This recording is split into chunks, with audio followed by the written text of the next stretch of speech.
E aí, pessoal, vou apresentar aqui um- uma série de informações para vocês, tá? Várias pesquisas foram feitas aqui para apresentar para vocês a carteira Tangent, né?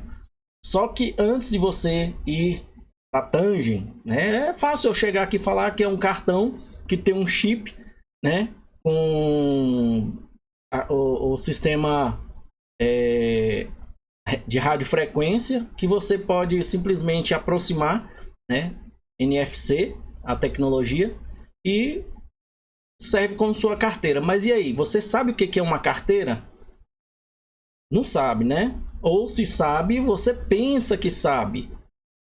Coloca depois no final do vídeo, principalmente desse primeiro aqui, se você achava que sabia o que era uma carteira e agora você piorou a situação ou você melhorou o seu entendimento com relação à carteira? O que é uma carteira, tá? Porque às vezes você pensa que uma carteira é algo desse tipo aqui, ó, que você bota no bolso.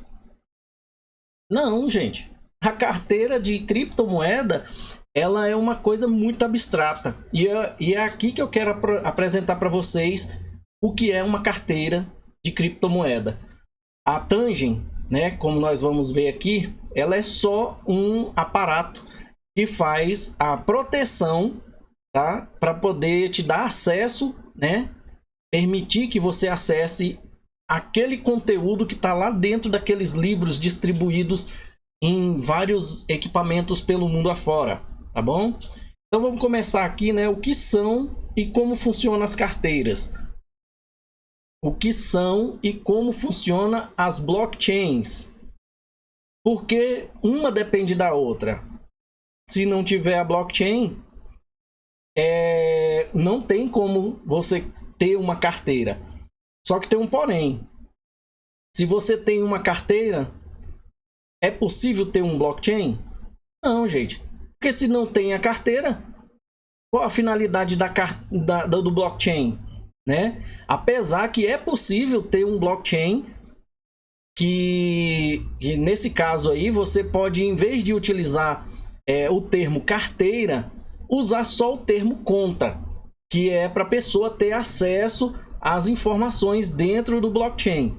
Mas e de toda forma você iria precisar de um aplicativo para poder acessar esses dados dentro desse blockchain. E é essa conta que nós chamamos de carteira, tá? Começou a complicar, né? Mas vamos lá. Antes de falar em carteira, você precisa saber ou entender, né, ao menos como funciona a interação, tá, entre um blockchain. Gente, toda vez que eu falar blockchain barra DLT, eu vou citar só blockchain, mas DLT é a tecnologia de LED distribuído, tá, que tem a mesma funcionalidade do blockchain. A diferença é que o blockchain em si, levado na risca ali com relação ao Bitcoin, ele é limitado, tá, em termos de informações. Já o DLT não. O DLT ele abrange muito mais informações, tá? E aquela questão dela ser segmentada, né, linear, bloco atrás de bloco, é a mesma coisa o DLT, é livro atrás de livro, um amarrado ao outro por um hash pi, tá? Então não tem esse negócio de porque o DLT é diferente do blockchain. Não é. Agora, Hedera Hashgraph, Solana, pelo menos a Solana, eu acho que eles mudaram e saíram da árvore Merkle, né? Mas a Caspa, que tem Proof of Work e árvore Merkle, né? Eles trabalham com outro tipo de conceito de bloco, tá? Os blocos não são lineares, eles são tudo emaranhado um no outro ali, tá bom? Bom, e como eu tô falando aqui, né? Você precisa entender ao menos como funciona a interação entre um blockchain e essas carteiras ou contas e vice-versa, tá? Vamos seguir aqui.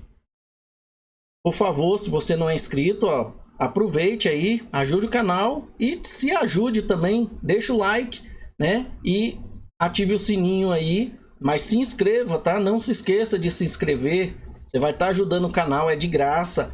E vai receber informações de graça aqui também. Aqui eu não vendo cursos, eu não vendo literatura para você. Se eu tiver que trazer alguma informação, é gratuitamente, tá? Ajuda se quiser, igual muitos ajudam aqui. Tem ali os membros do canal, né? É para cá, né? Os membros do canal ali, ó. Eu agradeço demais. E em especial o Elder. Elder pediu para que eu falasse da Tangen, tá? Tem um pedido dele lá nos comentários dos vídeos, tá bom? Vamos lá, vamos seguir aqui em especial aí para o membro do canal Elder. Nós estamos rumando aí para 2.000 inscritos, tá, gente? Estamos nos recuperando ainda, quase um ano aí, né? Nos recuperando de uma derrubada sumária aí do sistema do YouTube, né? Que derrubou o canal aí sumariamente, porque a gente poderia estar enfiando o dedo na ferida aí de algum projeto da Ethereum, da Binance, ou até mesmo em relação aos chineses, tá bom? Vamos lá, seguir aí. Se inscreve aí, vamos bater esse recorde aí de 2.000 inscritos aqui agora no BitCrypto, tá? Porque antes era Esmola Cripto e nós tínhamos 6.600 inscritos. E por incrível que pareça, parece que era só especuladores. Aqueles que querem mesmo informação é aqueles que vão descobrindo o canal novamente, tá ok? O vídeo é somente para efeito de conhecimento para os ativos criptográficos citados como exemplo. Eu acabei de citar 2 ali, né? Em hipótese alguma, 3, em hipótese alguma você deve considerar isso como uma recomendação de compra ou de venda. Você tem que fazer as suas próprias pesquisas para você saber se realmente vale a pena comprar ou vender algum ativo que você venha escutar o nome dele aqui.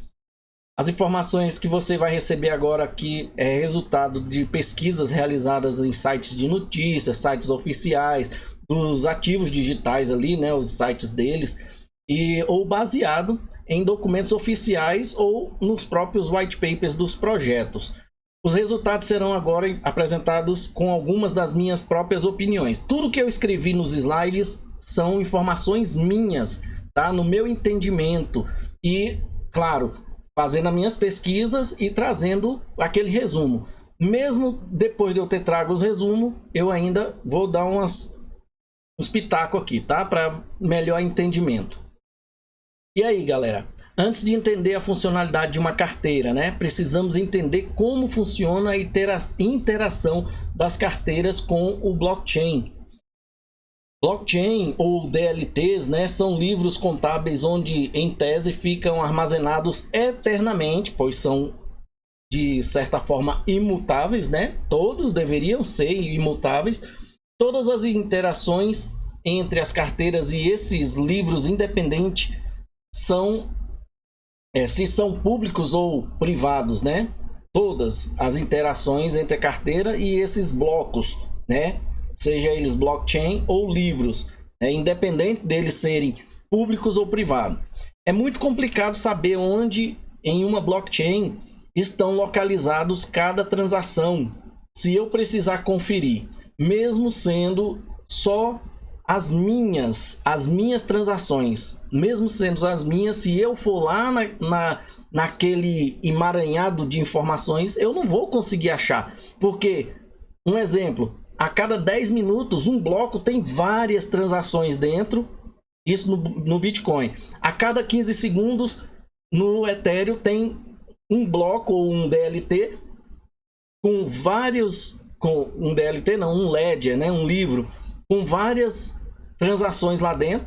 E aí, como é que eu vou achar isso? É claro que eu posso ir pela data e hora, né? Eu negociei na segunda-feira ali, dia tal, do mês tal, do ano tal, a tantas horas e tantos minutos. Segundo aí, meu amigo, é que vai, porque de repente você vai encontrar muitas transações ali naquele mesmo período, e aí até você encontrar a sua carteira ali é possível. Só que, e quando é muitas transações que você quer encontrar em várias datas? A única forma seria você ter um controle, né? Um local onde reúna aquelas informações, tá? Então é muito complicado saber onde em uma blockchain estão localizadas cada transação, se eu precisar conferir mesmo sendo só as minhas. Cada transação é registrada de forma imutável, como eu expliquei ali em cima, né? Que deve ser. E esse registro, muitas das vezes, é representado pelas siglas TX ou TXID. Ou TXS, né? Que é o plural de transações, tá? Se eu quisesse ter acesso a dados do blockchain, você poderia ser um mago aí, né, da tecnologia, e mesmo que demoradamente conseguisse achar cada transação usando a sua carteira, de nada adiantaria, porque elas não vão mostrar a você as informações sensíveis das transações, já que por natureza um blockchain é criptografado e precisa da chave primária, né? Primária não, gente, privada, perdão. Chave PRI é porque a gente acostuma na tecnologia tradicional chamar a chave privada de chave PRI, tá? E a PubKey, que é a chave pública, né? É o nome que a gente chama ele, PubKey, tá? Nesses certificados de segurança, né, que a gente compra aí ou utiliza, né, com relação a sites, e CPF, e CNPJ, então tudo isso tem uns termos aí, e a gente acaba fazendo aqui a mesma analogia, né? Então, por natureza, né, um blockchain é criptografado e precisa de uma chave privada para validar a propriedade, quem é o dono daquele local ali, daquele espaço. A propriedade dessa criptografia, onde os dados validados remetem a hashes criptográficos apontando que ali existe algum tipo de dado protegido que só quem realmente possui autorização poderá acessar, ou seja, só quem possui a chave terá permissão. Nesse caso, o proprietário do dado possui a chave privada para descriptografar o conteúdo, ou seja, se você não possui a sua chave privada, você com certeza não é dono daqueles dados. Isso aqui, gente, é mais focado, isso aqui que eu li e eu passei para vocês, é mais focado para blockchains, além de público, ele tem ali uma certa privacidade, como a Monero, eu acho que a Immutable, né? E várias outras, eles te dão uma certa privacidade, aonde só quem tem a chave pode ler os dados específicos. Às vezes você mandou um memorando, alguma informação ali naquela transação, às vezes até para você mesmo, né? Lembrar ali no blockchain, na sua carteira, e só você pode ter acesso àquela mensagem, porque foi você que enviou. Outra pessoa com outra carteira, ele pode até ver a transação, mas ele não vê o conteúdo daquela transação, entendeu? E nem sabe quem é o dono daquele conteúdo ou daquela transação, porque ele não vai ter o acesso ao conteúdo logo a priori, e também não vai saber quem é o dono da carteira. Como funciona um banco de dados SQL comum? Tá? Eu já expliquei isso uma vez, eu vou explicar de novo, porque a gente precisa definir qual a diferença de um banco de dados comum, esse que você utiliza aí para acessar seus e-mails, acessar um monte de coisa, Facebook e várias outras coisas por aí. Existe essas informações armazenadas em um servidor, tá? É centralizado e é público, mas que tem uns controles muito interessantes ali. Em um banco de dados comum, no caso SQL, né, que é o mais utilizado, ou NoSQL, que é o que o Google utilizava bastante aí, os dados geralmente são organizados e definidos por permissão, além de os dados serem classificados, né, ali por tabelas, tá? Um dado ligando ao outro, fazendo várias ligações ali, árvores Merkle dentro das tabelas, tá? Né, com essas tabelas. E definidos por permissão de acesso, tá? Onde uma pessoa, ou seja, o administrador daquele servidor, define quais dados poderão ser mostrados e determinar a determinados níveis de usuário, limitando o acesso a dados desse banco de dados a uns e liberando a outros, a depender do seu nível hierárquico ali naquele banco de dados ou até mesmo na empresa que aquele banco de dados está servindo. Nem toda informação é liberada o acesso, mesmo que algumas dessas informações diga respeito diretamente à própria pessoa que acessa ao qual essas informações está relacionada, o acesso será negado. Ah, então quer dizer que eu sou funcionário da empresa, eu só tenho acesso àquilo que a empresa determina para mim ter acesso? É isso mesmo. Ah, então quer dizer que quando eu estou navegando na internet, eu só tenho acesso àquela informação porque foi o que eles liberaram para que eu pudesse ter a informação? Eles controlam as massas, né? Ah, agora eu descobri porque que eu trabalho na contabilidade da minha empresa. Eu consigo ver os dados financeiros dos funcionários, né? Os pagamentos deles e os débitos e créditos que eles têm dentro da empresa, mas eu não consigo ver os dados da pessoa em si, o cadastro dele na empresa. Por quê? Porque tem outra área que cuida disso, e tudo isso é definido por permissão hierárquica, tá? E quem são esses permissionários? Quem permite isso? São os administradores, centralmente. Aí você imagina o tanto que essas empresas estão nas mãos de uma única pessoa. Assim, porque tem o diretor, né, do setor ali que controla a tecnologia da empresa, né, na área de servidores, da área de infraestrutura. Isso vai reduzindo ali o acesso a várias pessoas. E uma pessoa, com certeza, ele acessa tudo que tem nesse banco de dados.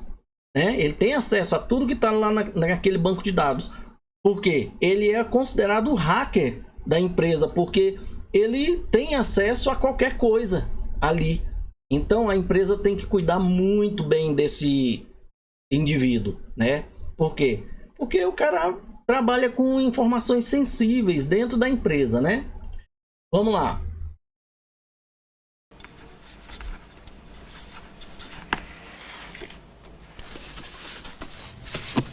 Valeu.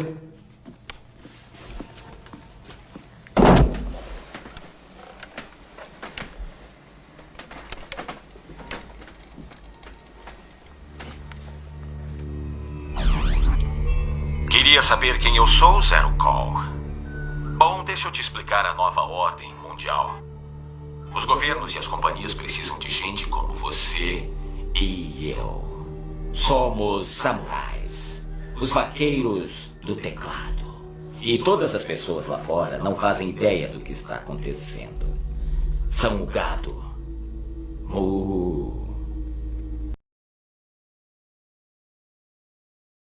Bom, aquele cara que estava falando na telinha, ele é o hacker chapéu vermelho, né? O chapéu preto. E o rapazinho ali é o hacker chapéu branco. Esse hacker do filme Hackers Pirata de Computador, eu já falei para vocês, assistam, é legal, é muito interessante as informações lá. Tem informações que você achava que só existia agora, mas já existe desde quando esse filme foi lançado em 95. E olha que ele foi lançado em 95, mas foi gravado provavelmente uns 3 a 5 anos antes, né? E aí você vai ver muita coisa ali, metaverso, realidade virtual, tudo ali naquele contexto, tá? Daquele filme. E aí o cara tá explicando que eles são os vaqueiros e nós somos os gados. Eles ditam o que você pode ter de informação e às vezes a gente realmente não tem todas as informações. Por quê? A gente sabe qual é a criptomoeda que tá bombando, que vai bombar. Você sabe quem foi que criou o blockchain? Se você soubesse mesmo, você teria acesso aos bancos de dados do e-mail que acessou ali e mandou as mensagens. Só que o e-mail que Satoshi utilizou é um banco de dados criptografado e provavelmente nem o dono da estrutura, da infraestrutura lá, conseguia descriptografar aquilo ali. E até hoje ninguém sabe quem é o Satoshi, de onde partiu as transações das mensagens, né? Os envios e recebimentos de mensagem.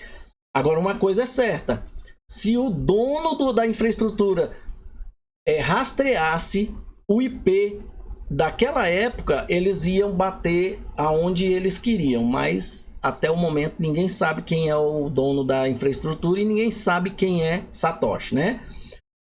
Então vamos continuar aqui. Então você entendeu que tem um vaqueiro ali por trás dos teclados e você é o gado, né? Eu sou o gado, né?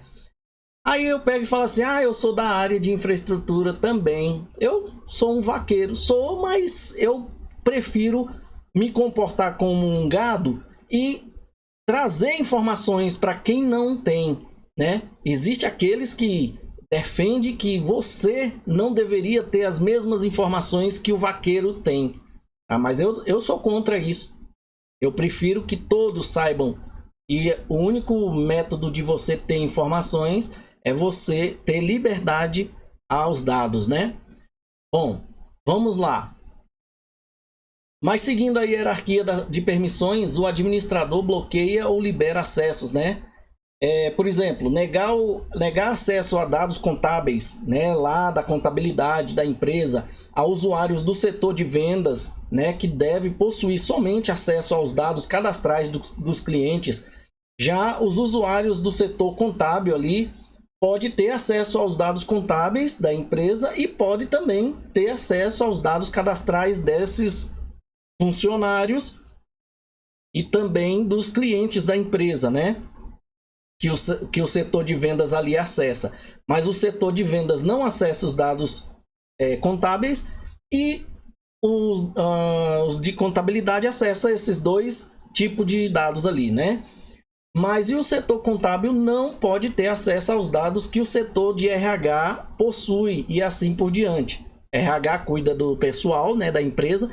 E para que o setor contábil tem que ter acesso a todos os dados do funcionário?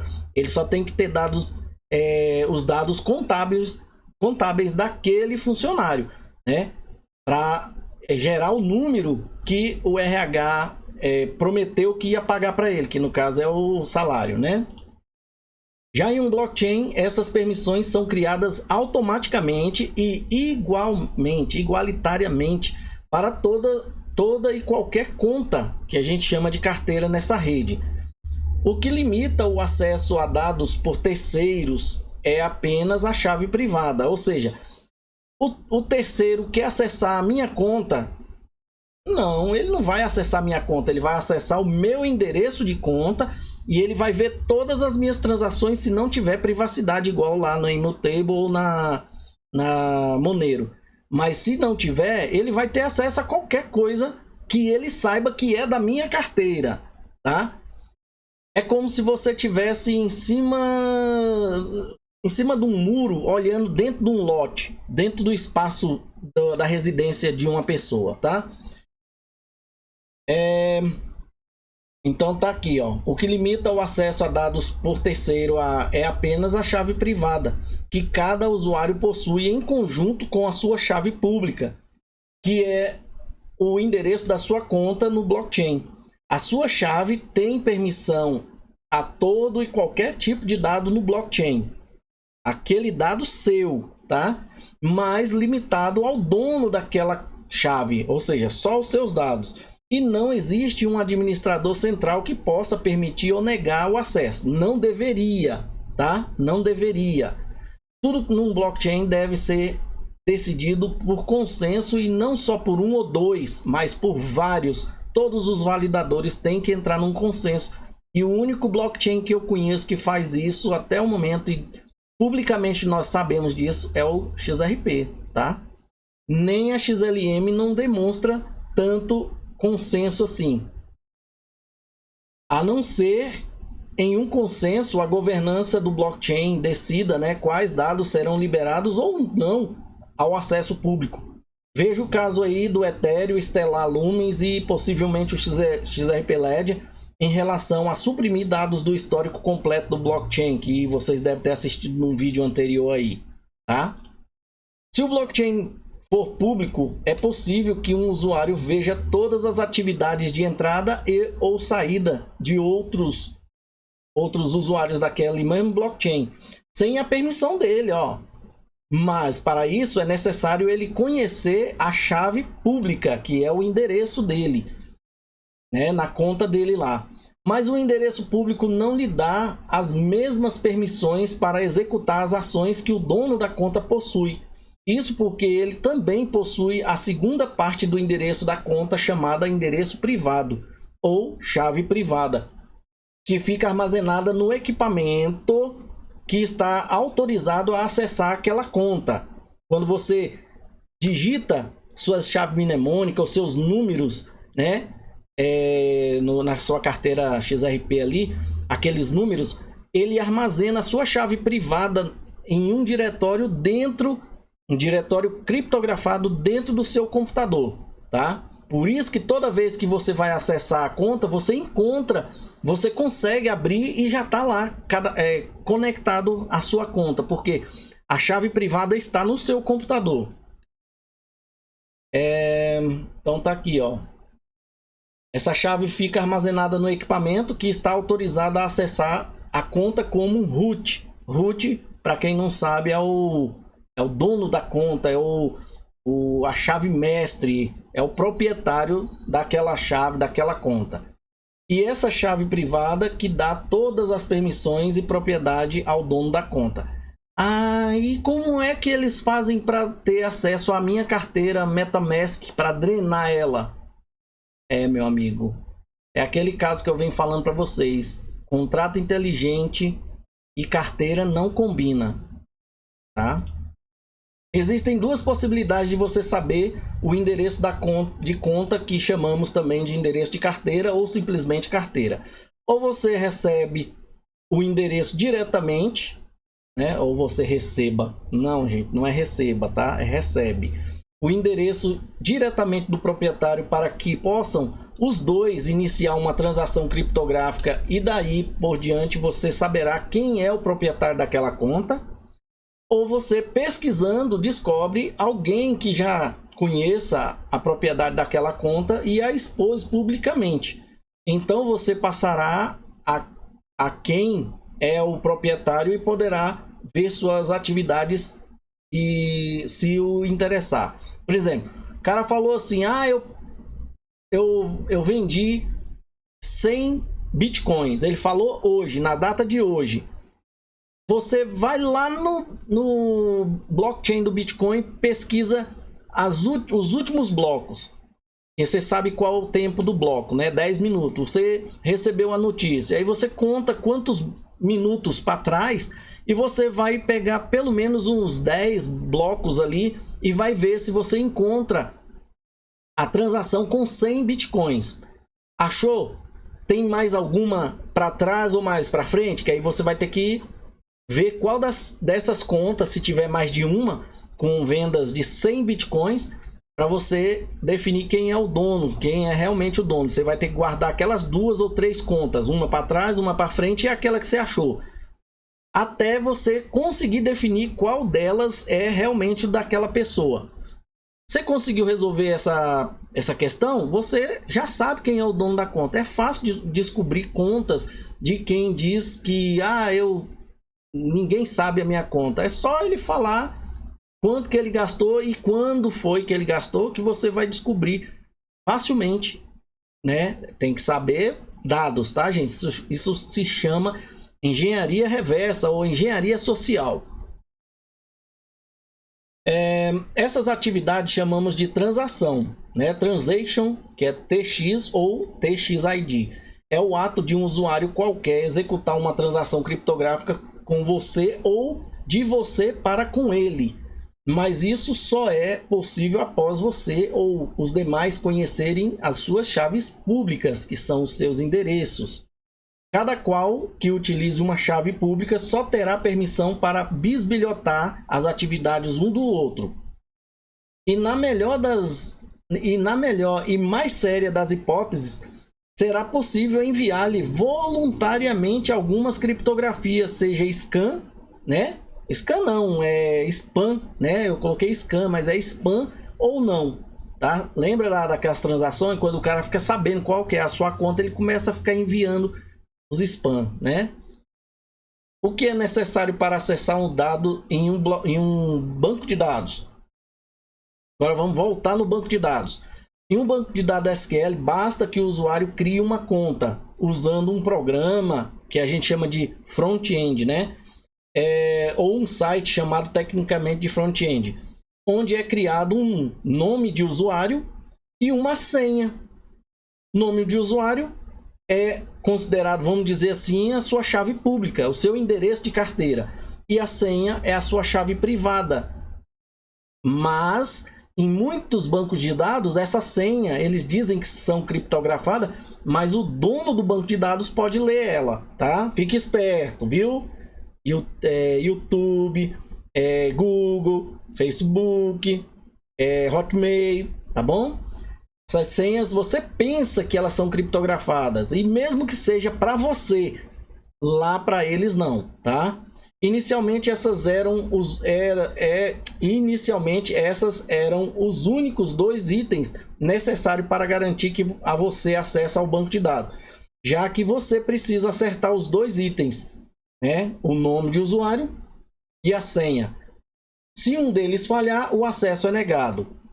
O que é necessário para acessar os dados em um blockchain ou DLT? Em um blockchain, também é necessário criar uma conta para interagir com o blockchain.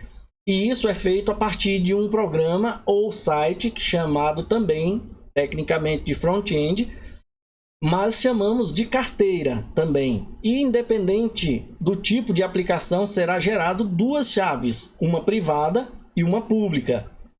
E esses endereços deverão ser únicos em um blockchain, que já vem definido por padrão todas as permissões necessárias conforme já explicado aqui, né? Vamos dizer assim, BDC, né? E BCD é o que a gente pode chamar de banco de dados, né? Banco de dados. Ai, senhor, como é que é o nome aqui que eu posso dizer? Não, vou deixar essa parte para outra hora. Aqui está o PRI e o PUB, né? Que é o usuário da conta e a senha é a privada, tá? É a chave privada. Bom, gente, esse é o primeiro dos vídeos que eu quero trazer aqui para você entender. Se você não entendeu ainda, volte o vídeo, assista novamente, que eu sei que tem muita informação aí que é meia técnica. Eu tentei colocar o máximo possível na forma de entendimento humano, mas às vezes você acaba se perdendo ali, né? E volte o vídeo e assista de novo, tá bom? Se tiver alguma dúvida, coloque nos comentários aí, que é pra gente interagir e eu poder ajudar se você tiver alguma dúvida, tá? Então, Helder, mais uma vez, vai seguindo aí que no próximo vídeo tem continuação, tá bom? Pessoal, eu agradeço demais aí a atenção de vocês. Bora pro próximo vídeo. Muito obrigado, fique com Deus e até a próxima. Chegamos ao final de mais um vídeo. Agora, se você quer se sentir parte dessa família chamada BitCrypto e gostou do vídeo, considere deixar um like. Deixe também o seu comentário aqui no vídeo para a gente saber o que você achou da informação. E deixe também alguma informação que você queira aí. Participe, você faz parte do canal. Compartilhe o vídeo para que outras pessoas também tenham essa informação. Não guarde a informação só para você. Se você ainda não é inscrito no canal, considere fazer parte da família BitCrypto, se inscrevendo, e aproveite e ative o sininho para você receber notificações dos próximos vídeos. Muito obrigado e até a próxima.